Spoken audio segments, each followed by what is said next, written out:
Après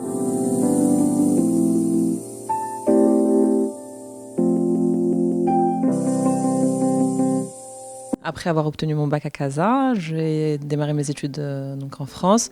J'ai obtenu mon diplôme à l'école Audencia et démarré ma carrière au sein d'Ernst Young dans leur département immobilier, puis au sein des fonds d'investissement immobilier de Morgan Stanley, avant de reprendre mes études à l'INSEAD pour obtenir un MBA et rentrer au Maroc pour entreprendre en 2011.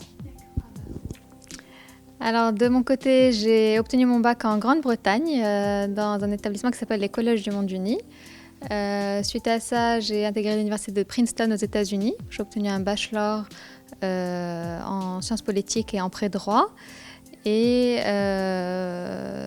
par la suite, donc, je suis revenue en France pour intégrer HEC Paris, donc, où j'ai obtenu le diplôme grande école et j'ai démarré ma carrière au sein du groupe LVMH après un passage en cabine d'avocat, puisque j'ai un peu changé de voie en cours de route.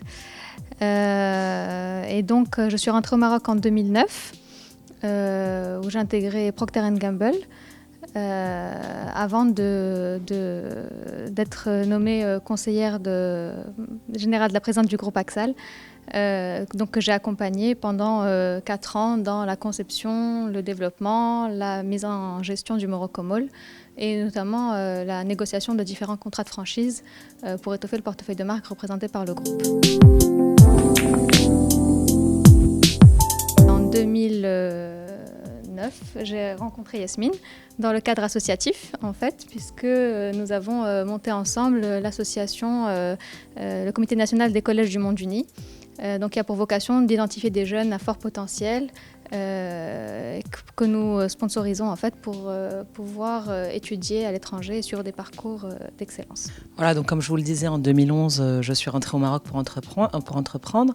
J'ai commencé par créer une entreprise dans l'offshoring où j'ai représenté en fait des entreprises luxembourgeoises au Maroc pour lesquelles nous éditions des états financiers ou des déclarations fiscales luxembourgeoises à partir de Casablanca. En parallèle, j'ai gardé des activités dans l'immobilier, dans le conseil immobilier essentiellement. Et en 2014, nous avons décidé, Selma et moi, de renforcer en fait cette activité immobilière que j'avais un peu initiée en parallèle de mes activités entrepreneuriales, en nouant ce partenariat avec AMS. Et puis donc nous, en 2014, on a ensemble fondé la filiale africaine du groupe, à laquelle on a donné la marque AMS, donc qui était la marque présente au Moyen-Orient. D'abord, on s'est appelé AMS Morocco, puisque nos premières activités se sont concentrées sur des projets au Maroc. Et depuis 1 an et demi, nous avons démarré nos activités, en tout cas de prospection, en Afrique. Alors en fait, effectivement, quand on a décidé avec Yasmine de monter AMS au Maroc, c'est venu d'un constat qui est qu'en fait, au Maroc, le secteur de l'immobilier était un secteur en structuration et en sophistication, enfin qui se sophistiquait au fur et à mesure, mais qui gardait quand même un gros déficit en termes de gestion. Donc souvent, on initie des projets immobiliers, mais qu'on a du mal à faire perdurer dans le temps, qu'on a du mal à pérenniser.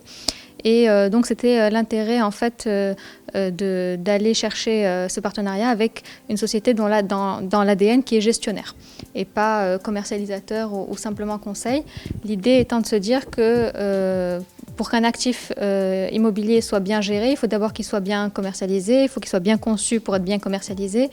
Et donc c'est sur toute cette chaîne de valeur que nous accompagnons aujourd'hui les investisseurs et détenteurs de projets, qu'ils soient privés, institutionnels ou même particuliers.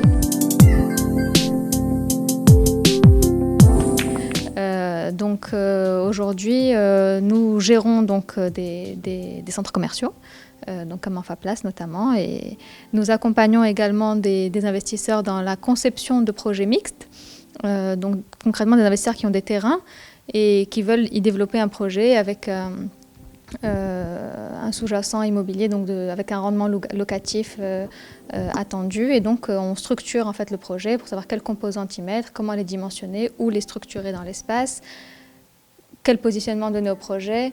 Voilà, donc on accompagne sur toute la chaîne de valeur et puis ensuite en général on commercialise également et on gère in fine. Donc Enfaplas, c'est le deuxième projet qu'on a signé au Maroc quand on a initié nos activités. Après le projet est ma venue à Marrakech. Donc quand on a récupéré l'actif, donc on aime utiliser ce terme puisque nous, quand on est gestionnaire d'un actif, on se l'approprie à 100%. Et on y met la même passion que si on était propriétaire de l'actif. Et donc le gros challenge au moment où on a récupéré le mandat a été multiple en fait. Il a adressé à la fois les aspects de gestion locative et de collecte des loyers, la dynamisation et le marketing au sein du centre, le mix produit, puisque à l'époque, la diversité des activités représentées par les enseignes n'adressait pas la totalité des besoins de nos visiteurs, la partie technique et facility, des besoins basiques en fait, tels que le nettoyage ou la sécurité ou autre, n'étaient pas non plus au niveau d'un centre situé dans une localisation qui est l'une des meilleures de Casablanca. Et donc le plus gros challenge a été d'imaginer des travaux qui allaient vraiment créer la différence, mais sans être de nécessiter une fermeture du centre. On a eu pas mal de challenges auprès de l'administration locale pour obtenir le permis. On a fini par l'obtenir au bout d'un an et demi, 2 ans, et avons réussi à faire les travaux dans un délai de 10 mois qui ont donné lieu au centre que vous voyez aujourd'hui.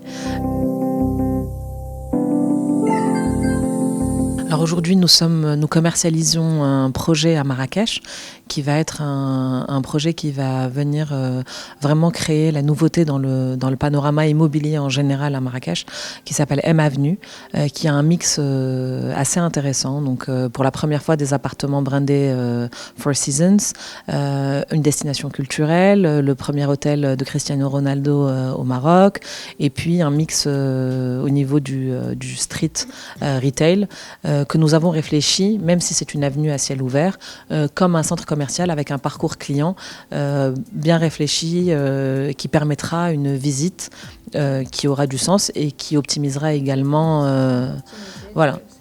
de sécurité, de facility, de l'animation. Donc pour à la fois créer de la vie à cet endroit-là de Marrakech, qui reste un endroit central puisqu'on n'est pas très loin du Palais des Congrès et de l'avenue Mohamed VI. On est entre l'avenue Mohamed VI et l'avenue de la Ménara, et qui apportera en fait une nouvelle destination qui ciblera une certaine clientèle qui aujourd'hui attend ce type de projet depuis très longtemps au niveau de la ville ocre, qui attire de plus en plus de touristes, notamment chinois, internationaux. Et donc ça, c'est un des projets sur lesquels nous sommes très actifs en ce moment. Il y a d'autres projets qui sont encore dans les cartons, encore confidentiels, à Rabat, à Casablanca, à Tanger, à Abidjan.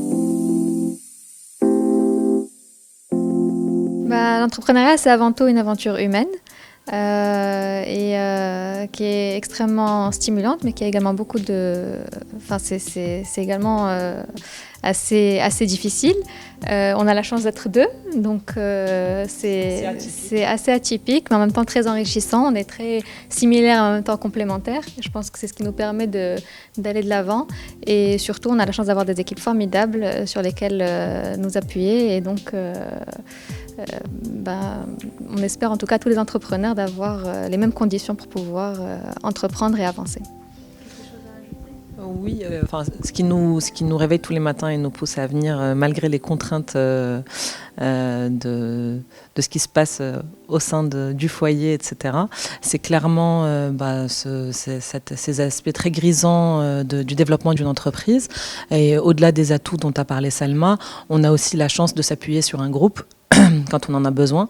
C'est, je pense aussi, une de nos forces avec nos équipes, c'est de pouvoir apporter à nos clients une certaine expertise de très long terme. Donc on est certes des entrepreneurs avec une entreprise jeune à Casablanca et en Afrique, mais qui peut se reposer sur une expertise et l'histoire d'un groupe qui date de plus de 40 ans. Donc voilà.